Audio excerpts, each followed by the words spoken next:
तो दोस्तों, आप सभी तो जानते हो कि इस समय G7 कंट्रीज अमेरिका, ब्रिटेन और पश्चिमी देश एक साथ मिलकर रशिया से कच्चा तेल खरीदने वाले देश जैसे कि भारत के ऊपर बहुत ही ज्यादा प्रेशर बिल्डअप कर रहे हैं ताकि भारत जैसे जो देश हैं वो रूस से सस्ता कच्चा तेल लेना बंद कर दें। अब इन देशों के पास दुनिया की 90% शिपिंग कंपनी है और साथ में यह दुनिया के कई सारे जहाजों का बीमा भी किया करते हैं और एक प्रकार से शिपिंग इंडस्ट्री के अंदर इन्हीं G7 कंट्रीज का राज चलता है। तो यदि भारत जैसे देश इनकी बात को नहीं मानते हैं तो यह ब्लैकमेलिंग करने लगे हैं कि 5 दिसंबर के बाद हम जहाज ही नहीं देंगे तो रशिया से कच्चा तेल लाओगे किस चीज के अंदर। और यदि ऑयल प्राइस कैप को हम मान लेते हैं और पश्चिमी देशों के साथ जाते हैं तो रशिया कच्चे तेल की एक बूंद भी नहीं देगा, जिसकी चेतावनी व्लादिमीर पुतिन ने बहुत पहले ही दे दी थी। परंतु आज यह खबर निकल के सामने आ रही है कि जो हमारे विदेश मंत्री हैं एस जयशंकर साहब जी वो रशिया पहुंच चुके हैं और रशिया के अंदर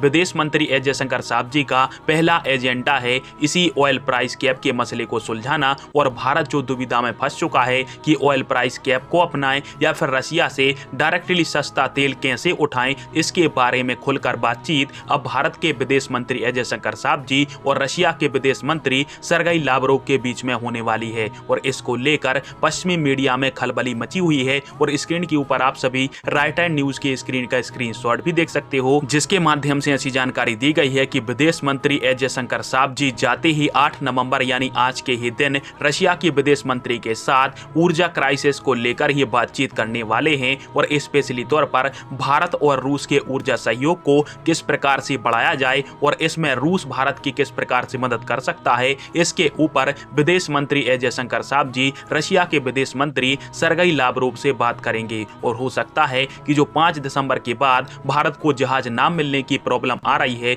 उसको रूस अपने जहाज देकर भारत के लिए दूर भी कर दे। और बात सिर्फ कच्चे तेल की सप्लाई की नहीं है, क्योंकि रशिया की तरफ से भारत को बहुत ही सस्ते दामों के अंदर फर्टिलाइजर और कोल आदि सामग्री को सप्लाई किया जा रहा है, जो कि पश्चिमी देशों की आंखों में खटक रहा है। क्योंकि भारत को पश्चिमी देश बहुत ही ऊंचे दामों के अंदर फर्टिलाइजर और कोयला बेचा करते थे, जिसको रूस ने सस्ते दामों में भारत को प्रदान करके इनका धंधा बैठा दिया है। और इसलिए आगे चलकर पश्चिमी देश कोयला और इसके अलावा फर्टिलाइजर को लेकर भी भारत के लिए ब्लैकमेलिंग स्टार्ट कर सकते हैं। वैसे आप सभी को क्या लगता है और क्या भारत और रूस की जोड़ी मिलकर पश्चिमी देशों के इस ऑयल प्राइस कैप के ऊपर कोई समाधान निकाल पाएंगे, हाँ या फिर ना? कमेंट बॉक्स में फिर आवाज दीजिएगा। वीडियो देखने के लिए धन्यवाद। जय हिंद, वंदे मातरम।